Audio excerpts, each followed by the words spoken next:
Ayun nga Mel, nandito nga pala tayo ngayon sa Barangay Gugo, Kalumpit, Bulacan. Itong Barangay Gugo nga pala Mel ay isa nga pala ito sa bayan ng Kalumpit na pinakamalalim. Nga pala ang Barangay Gugo Mel sa pinakamalalim talaga dito sa bayan ng Kalumpit na hindi talaga napapasok ng mga reporter at ng iba pa. Ayan, makikita nyo sa likod ko kanina, may mga sasakyan din na hindi na nailabas. Talagang tuluyan na nga po nilang hinayaan na lang yung kanilang mga sasakyan. Tapos Mel, may mga naliligo rin po dito.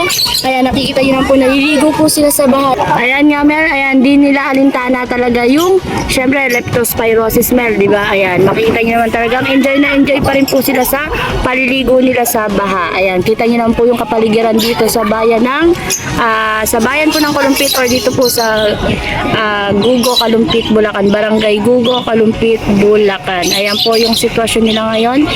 Ayan po ang main road ng Barangay Gugo, Kalumpit, Bulacan. Ayan, makikita nyo talaga puro tubig talaga ang kapaligiran.